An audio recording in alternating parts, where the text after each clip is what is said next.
Hello friends, BSTC second year का second paper विद्यालय संस्कृति प्रबंधन और शिक्षक का फर्स्ट यूनिट इस वीडियो में डिस्कस करेंगे, जिसका नाम है विद्यालय की संकल्पना। ये यूनिट दोस्तों आपका 10 नंबर का है और उन सभी महत्वपूर्ण बिंदुओं पर हम इस वीडियो में डिस्कस करने वाले हैं जिनसे आप 10 नंबर हासिल कर पाएंगे। तो वीडियो को पूरा देखिए। चैनल पर नए हैं तो सब्सक्राइब कर लीजिए इसी तरह के इंपॉर्टेंट वीडियोज के लिए। सबसे पहले हम बात करते हैं विद्यालय की आवश्यकता के बारे में। विद्यालय की आवश्यकता में देखिए छात्रों के दृष्टिकोण से, इसमें देखिए छात्रों के दृष्टिकोण से कि आज युवाओं को शारीरिक, मानसिक, बौद्धिक, चारित्रिक रूप से विकसित किया जाना अत्यंत आवश्यक है। छात्रों के संज्ञानात्मक, भावनात्मक एवं क्रियात्मक पक्षों की दृष्टि से समुचित विकास किए जाने की आवश्यकता है।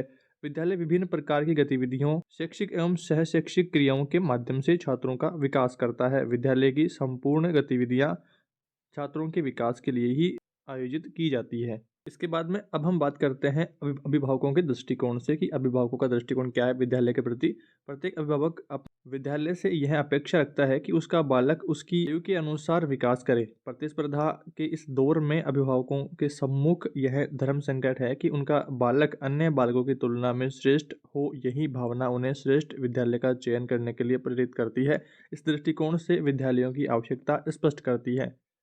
सरल बिंदु हैं, बिल्कुल आसान लैंग्वेज में लिखे गए हैं, जिनको आप एक बार पढ़ते ही आपको आसानी से समझ में आ जाएंगे कि अभिभावकों की दृष्टि से क्या है, विद्यालय छात्रों के दृष्टिकोण से क्या आवश्यकता है।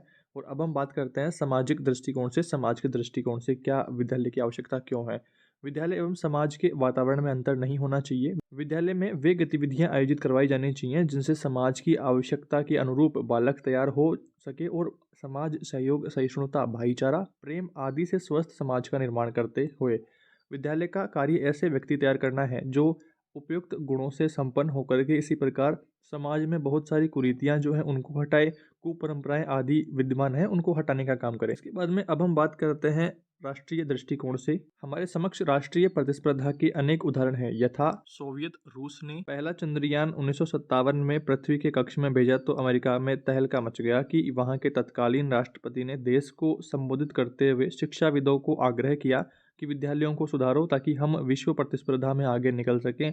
और विकसित देश इसलिए आगे बढ़े हैं जिन्होंने राष्ट्र के लिए परिश्रमी, योग्य व अप्रतिम नागरिक तैयार किए हैं। यह तभी संभव हो सकता है जब वहाँ की उन्नत प्रकार के विद्यालयों की स्थापना हो सके। और अतः स्पष्ट है कि राष्ट्रीय दृष्टिकोण से भी विद्यालयों की महती आवश्यकता है अपने देश को आगे बढ़ाने के लिए। तो यहाँ पर आपको ध्यान रखना है। और इसके बाद में अब हम बात करते हैं विद्यालय प्रबंधन समिति का उद्देश्य क्या है। प्रबंधन समिति का प्रश्न भी कई बार आया है तो आपको ध्यान रखना है। पहला उद्देश्य है दिन प्रतिदिन जो सरकारी स्कूलों की स्थिति चौपट होती जा रही है, उनकी पढ़ाई चौपट हो रही है, उसको सुधारना। दूसरा उद्देश्य है बच्चों को विद्यालय से पलायन करने से रोकना। विद्यालय जो बच्चे छोड़ करके चले जाते हैं दूसरे विद्यालय में या फिर पढ़ाई छोड़ देते हैं तो उनको विद्यालय से पलायन करने से रोकना। और तीसरा उद्देश्य है नामांकन वृद्धि करना व ठहराव सुनिश्चित करना। चौथा उद्देश्य है स्कूल समुदाय संबंध सुधार हेतु सक्रिय प्रयास सुनिश्चित करना। पांचवा उद्देश्य है सरकार द्वारा प्रदत्त प्रशिक्षण जानकारियों के न देने की इच्छा या औपचारिकता पूर्ण करना। छठा उद्देश्य है राज्य सरकार व शिक्षक संगठनों की भूमिका सुनिश्चित करना। इसके बाद में अब हम बात करते हैं जनश्री बीमा योजना के बारे में। पन्नाधाय जीवन अमृत योजना, इसमें देखिए पन्नाधाय जीवन अमृत योजना या जनश्री बीमा योजना आप इसे कह सकते हैं। इसका शुभारंभ कब हुआ? 14 अगस्त 2006 को शुभारंभ किया गया। और इस योजना में गरीबी रेखा से नीचे वाले जो जीवन यापन करने वाले प्रत्येक परिवार हैं उनको बीमा लाभ के साथ साथ परिवार आश्रित 2 पुत्र पुत्रियों को कक्षा 9 से 12 में अध्ययनरत होने की स्थिति में 300 रुपये त्रैमासिक की दर से वार्षिक 1200 रुपये यानी कि महीने के 100 रुपये की छात्रवृत्ति भी दी जा रही है। इसके बाद में नेशनल मीन्स कम मेरिट छात्रवृत्ति योजना, ये भी आपको ध्यान रखनी है। इसमें देखिए मानव संसाधन विकास मंत्रालय भारत सरकार द्वारा NMMS शीर्षक से योजना 2008 से प्रारंभ की गई। इसके अंतर्गत कक्षा 8 से उत्तीर्ण विद्यार्थियों को जिनके अभिभावक की समस्त स्रोतों से आय 1.5 लाख रुपए से अधिक न हो छात्रवृत्ति प्रदान की जाएगी। 1.5 लाख से अगर वार्षिक आय कम है तो फिर छात्रवृत्ति प्रदान की जाएगी। ऐसे में यह छात्रवृत्ति प्रतिवर्ष 6,000 रुपये की निर्धारित मानदंड पूरे करने पर कक्षा 9 से 12 तक अध्ययन करने पर दी जाएगी। इस योजना का मूल उद्देश्य आर्थिक रूप से कमजोर वर्ग के प्रतिभाशाली विद्यार्थियों के विद्यालय परित्याग दर को रोक करके उन्हें कक्षा 12 तक अध्ययन करने हेतु प्रोत्साहित करना है। राज्य में इनकी कुल 5,471 छात्रवृत्ति स्वीकृत है। इसके बाद में अब हम बात करते हैं गार्गी पुरस्कार योजना के बारे में। गार्गी पुरस्कार योजना का शुभारंभ 1998 को बालिकाओं के लिए किया गया। इस योजना के अंतर्गत 10वीं कक्षा में 75% अथवा 75% से अधिक अंक प्राप्त करने वाली छात्राओं को सीनियर सेकेंडरी कक्षाओं में 3000 कक्षा 11वीं में और 12वीं के लिए अध्ययनरत प्रथम और द्वितीय किस्त के दौरान 3000 रुपये की राशि दी जाएगी। और यहाँ पर ग्रामीण बालिकाओं के लिए ट्रांसपोर्ट वाउचर योजना भी एक योजना है, इसका भी आपको ध्यान रखना है। ग्रामीण क्षेत्र की राजकीय माध्यमिक एवं उच्च माध्यमिक विद्यालय में कक्षा 9 से 12 में अध्ययनरत छात्राओं को विद्यालय से उनके निवास स्थान तक आने जाने के लिए ट्रांसपोर्ट वाउचर की सुविधा निवास स्थान से विद्यालय की दूरी 5 किलोमीटर से अगर अधिक है तब उपलब्ध करवाई जाएगी, तथा उसके लिए न्यूनतम 5 बालिकाओं का समूह होना अनिवार्य है। तो इस तरह से ये योजना है। इसके बाद में अगली योजना है शिक्षक हेतु संचालित हितकारी निधि योजना। राजस्थान शिक्षा विभाग प्रारंभिक एवं माध्यमिक शिक्षा द्वारा शिक्षकों के कल्याण हेतु हितकारी निधि योजना प्रारंभ की गई है। इस योजना में सेवा में रहते हुए शिक्षा विभाग के किसी भी वर्ग के कर्मचारी की मृत्यु हो जाने के पश्चात उसके आश्रितों को सहायता एवं अपने कर्तव्यों को पूरा करने में अशक्त एवं असमर्थ होने तथा वित्तीय सहायता की आवश्यकता होने पर कर्मचारियों की सहायता हेतु यह योजना प्रारंभ की गई है। तो इस तरह से इस योजना के बारे में कुछ बिंदु ध्यान रखने हैं। इसके बाद में अब हम बात करते हैं विद्यालय के महत्व के बारे में। शिक्षा समाज की कड़ी है। स्वस्थ समाज का निर्माण विद्यालयों में ही होता है। यदि किसी राष्ट्र का समुचित विकास नहीं हुआ है तो वहाँ शिक्षा तथा विद्यालयों का अभाव ही इसका कारण रहा है। विद्यालय का महत्व में आप अपने मन से भी बिंदु लिख पाएंगे, बट जरूरी है कि मेन पॉइंट्स को आप जान लें ताकि एग्जाम में कॉपी में आपको लिखने में आसानी रहे। तो यहाँ पर दोस्तों प्रश्न अगर आपके आता है तो उस तरह से आपको लिखना है। पहला बिंदु उसमें डालना है कि व्यक्ति के व्यक्तित्व निर्माण में सहायक है विद्यालय। तो सम्यक व्यक्तित्व में व्यक्ति का संज्ञानात्मक विकास भावनात्मक विकास सम्मिलित किया जाता है। यदि किसी में इन दोनों में से एक भी पक्ष कमजोर है तो उनमें व्यक्तित्व विकास का अभाव ही कहा जाएगा। पाठ्यक्रमीय क्रियाओं के माध्यम से जहाँ एक ओर बालक के मानसिक एवं बौद्धिक विकास पर बल दिया जाता है, वहीं दूसरी ओर सह पाठ्यक्रमीय क्रियाओं के माध्यम से बालक के उनके अन्य प्रकार के विकास का प्रयास किया जाता है। दोनों का समन्वय करके सम्यक व्यक्तित्व का विकास किया जाता है। इस तरह से व्यक्तित्व विकास में आपको ध्यान रखना है। और दूसरा बिंदु है उच्च शिक्षा की तैयारी के लिए प्राय हर बालक अभिभावक का सपना होता है कि वह उच्च शिक्षा ग्रहण करे। उच्च शिक्षा ग्रहण करने हेतु बालक प्रशासनिक व्यावसायिक तथा प्राविधिक पाठ्यक्रमों में जाना चाहता है, लेकिन इन पाठ्यक्रमों में प्रवेश का आधार विद्यालय से ही है। तीसरा बिंदु है रोजगार की तैयारी। रोजगार प्राप्त करने के लिए विद्यालयों का काफ़ी महत्व है। प्राय यह देखा गया है कि विद्यालयों में शिक्षक के पश्चात बालक किसी न किसी रोजगार में जाना चाहता है। जीविकोपार्जन शिक्षा का लक्ष्य भी है। रोजगार की तैयारी छात्र विद्यालय स्तर पर ही कर देते हैं कि मुझे किस फील्ड में जाना है, मुझे डॉक्टर बनना है, इंजीनियर बनना है या फिर टीचर बनना है। इस तरह से रोजगार की तैयारी वो छोटी क्लासों से ही शुरू कर देते हैं। सामाजिक गुणों का विकास चौथा बिंदु देखिए। व्यक्ति एक सामाजिक प्राणी होने के नाते इसमें बहुत से सामाजिक गुणों का विकास होना भी अत्यंत आवश्यक है। समानता, सहयोग, सहनशीलता, शालीनता, सामंजस्य, उत्तरदायित्व पालन, नैतिकता, ईमानदारी आदि गुणों के विकास में विद्यालय की महती भूमिका रही। इन गुणों से युक्त व्यक्ति ही सभ्य समाज का निर्माण करते हैं। इस प्रकार सभ्य समाज के निर्माण के लिए सामाजिक गुणों में परिपूर्ण बालक के निर्माण में विद्यालय का काफ़ी महत्व है। पांचवा बिंदु है सामाजिक परिवर्तन लाने हेतु। इसमें देखिए भावी नागरिकों के शारीरिक, मानसिक, सामाजिक, आध्यात्मिक व सर्वांगीण विकास के लिए विद्यालयों का कार्य ज्ञान व संस्कृति के संरक्षण तथा हस्तांतरण तक ही सीमित नहीं है, बल्कि परिस्थितियों के अनुरूप आवश्यकताओं को ध्यान में रख करके विभिन्न क्षेत्रों के लिए सृजनशील नेतृत्व को विकसित करना तथा समानता, स्वायत्तता और न्याय पर आधारित नवीन सामाजिक व्यवस्था को स्थापित करने का लक्ष्य प्राप्त करने में सहायता प्रदान करना भी विद्यालय का उत्तरदायित्व है। इस तरह से इन बिंदुओं को आपको ध्यान रखना है। आसान भाषा यूज करी गई है सारे बिंदुओं में, जिनको आप एक बार पढ़ते ही याद हो जाएंगे। ज़्यादा एक्सप्लेन करने की जरूरत नहीं है ऐसे आसान बिंदुओं में, जिनमें देखिए दोस्तों आप सामाजिक परिवर्तन लाने हेतु इस तरह से पॉइंट्स को ध्यान रखिए कि अगर ये प्रश्न आता है आपके एग्जाम में तो फिर आपको इस पॉइंट में कुछ जो बिंदु लिखने हैं वो आप अपने मन से भी लिख पाएंगे कि सामाजिक परिवर्तन है अभिभावकों की दृष्टि से, तो वो आपको ध्यान रखना है। इसके बाद में अगला बिंदु आता है महत्वपूर्ण। विद्यालय के संचालन में विद्यालय प्रबंधन समिति की क्या भूमिका है। निःशुल्क एवं अनिवार्य बाल शिक्षा अधिकार अधिनियम आरटीई 2009 के अनुसार राज्य के प्राथमिक एवं उच्च प्राथमिक विद्यालयों के प्रबंधन हेतु विद्यालय प्रबंधन समिति के गठन का प्रावधान किया गया। विधेयक की धारा 21 की मंशा के अनुसार अब विद्यालय की मुख्य गतिविधियों के संचालन हेतु गठित की जाने वाली समिति की कार्यकारिणी के अध्यक्ष, उपाध्यक्ष बालकों के माता पिता होंगे।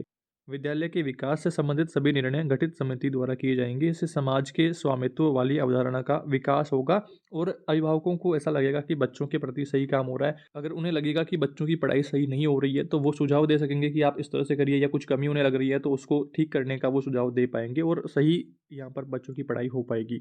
इसके बाद में अगला महत्वपूर्ण बिंदु आता है, विद्यालय प्रबंधन समिति द्वारा किए जाने वाले कार्य कौन कौन से हैं। पहला कार्य है, सामान्य जनता को बाल शिक्षा अधिकार अधिनियम 2009 में प्रदत्त बाल अधिकारों की सामान्य जानकारी देना तथा विद्यालय माता पिता अभिभावक एवं संरक्षक के कर्तव्यों की जानकारी देना। दूसरा कार्य है, विद्यालय में अध्यापकों एवं बालकों की विद्यालय में नियमित उपस्थिति एवं बालक की शिक्षा में की गई प्रगति की जानकारी हेतु बैठकें लगाना और अगर कुछ कमी रही है तो उसके सुधार के लिए प्रयास करना है और उसके सुधार के लिए रणनीति बनाना कि सभी बच्चे रुक करके वहाँ पर भोजन कर रहे हैं या नहीं कर रहे, उनके भोजन की क्वालिटी क्या है, वो सब कुछ चेक करना। चौथा बिंदु है, विद्यालय की आय व्यय का लेखा जोखा तैयार करना। पांचवा बिंदु है, समय समय पर विद्यालय के बालकों के स्वास्थ्य की जांच करवाना। और छठा बिंदु है, निःशुल्क पाठ्य पुस्तकों का वितरण, शिक्षण सामग्री की व्यवस्था, विद्यार्थियों की पोशाक समय पर उपलब्ध करवाना। ये कुछ बिंदु यहाँ पर आपको ध्यान रखने हैं, कार्य जो कि विद्यालय प्रबंधन समिति के द्वारा किए जाते हैं। अगला बिंदु है, विद्यालय की कोई भी समिति है या विद्यालय से जुड़ा कोई भी काम है तो उसमें साधारण सभा में सदस्य कौन कौन से रहेंगे। तो संबंधित विद्यालय में अध्ययनरत प्रत्येक विद्यार्थी के माता पिता या फिर उनके संरक्षक, साथ में रहेंगे संबंधित विद्यालय के सभी शिक्षक और प्रबोधक। इसी के साथ में आ सकते हैं संबंधित क्षेत्र में निवास करने वाले जिला प्रमुख, प्रधान, सरपंच, नगर पालिका अध्यक्ष, पंचायत समिति सदस्य, वार्ड पंच आदि भी यहाँ पर आ सकते हैं। तो इस तरह से ये सदस्य निम्नानुसार इनके रहते हैं। इसके बाद में अब बात करते हैं साधारण सभा के अधिकार व कर्तव्यों के बारे में। पहला बिंदु है, विद्यालय के परिचालन व्यय मद में अंतर होने पर संरक्षकों, सामान्य जनता एवं अन्य दानदाताओं से आर्थिक सहायता दान प्रदान करने हेतु कार्य करने की समिति द्वारा प्रस्तुत प्रस्ताव पर विचार विमर्श करके और निर्णय लेने का। दूसरा कार्य क्या है, विद्यालय विकास हेतु आवश्यक विकास राशि को इकट्ठा करने पर विचार विमर्श एवं निर्णय लेने का। तो ये कुछ है कि विद्यालय में बजट किस प्रकार से काम हो रहा है, तो उसके लिए ये साधारण सभा बनाई जाती है।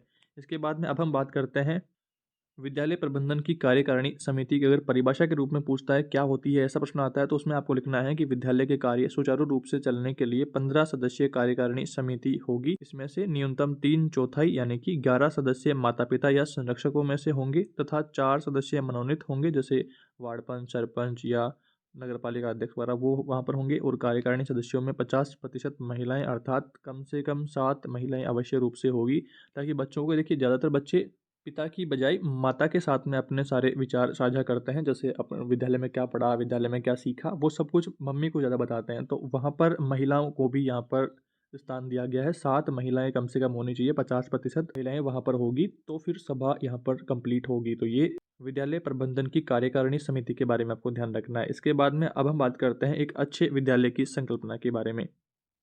सामान्यतः विद्यालय वह संस्था है जो अध्यापकों के निर्देशन में छात्रों को शिक्षित करने के लिए अभिकल्पित की जाती है। शिक्षा शब्दकोश के अनुसार विद्यालय वह संस्था या भवन है जिसका प्रयोग छात्रों को शिक्षित करने, अनुदेशन देने तथा अधिगम के लिए किया जाता है। कोई विद्यालय तभी अच्छा विद्यालय कहलाएगा जब उसके मानवीय, भौतिक, वित्तीय व प्रशासनिक संसाधन ठीक हों। मानवीय संसाधनों के अंतर्गत प्रबंधन समिति अध्यक्ष, अध्यापक, अभिभावक, समिति के अध्यक्ष, अध्यापक, चतुर्थ श्रेणी के कर्मचारी आदि आते हैं। एक अच्छे विद्यालय के लिए इसका कुशल, प्रशिक्षित, दक्ष एवं समर्पित होना आवश्यक है। जो भी शिक्षक वहाँ पर हैं उनका कुशल, प्रशिक्षित और दक्ष होना आवश्यक है और विद्यालय के प्रति समर्पित भी। जो काम आज का है उसको आज ही खत्म करने का, सिलेबस टाइम पर कवर करवाने का और बच्चों को अच्छी तरह से समझाने का, वो सब कुछ होना चाहिए। दक्ष होना चाहिए पाठ्यक्रम को लेकर के और विद्यालय के प्रति समर्पित भी होना चाहिए। प्राय यह देखा गया है कि मानवीय संसाधनों के सुप्रशिक्षित एवं कुशल होने पर ही देश का विकास संभव हो सकता है। तो इस तरह से दोस्तों आपको ये कुछ महत्वपूर्ण बिंदु इस यूनिट में ध्यान रखने हैं, फर्स्ट यूनिट में ध्यान रखने हैं।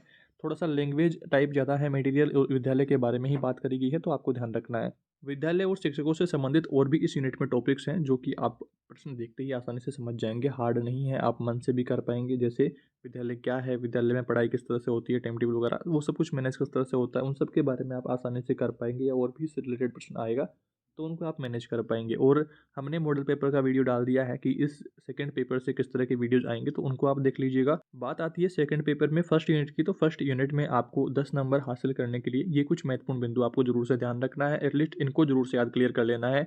और अगर समय बचता है तो आप इसके अलावा भी टॉपिक्स को याद कर सकते हैं, बट एटलीस्ट कम से कम आपको इन टॉपिक्स को जरूर से पढ़ लेना है। इस वीडियो में दोस्तों इतना ही। वीडियो को लाइक जरूर करें, अपने दोस्तों तक शेयर करें, चैनल पर नए हैं तो सब्सक्राइब कर लें इसी तरह के इंपॉर्टेंट वीडियोस के लिए। दोस्तों जल्दी मिलेंगे अगली यूनिट के साथ। Thank you for watching this video.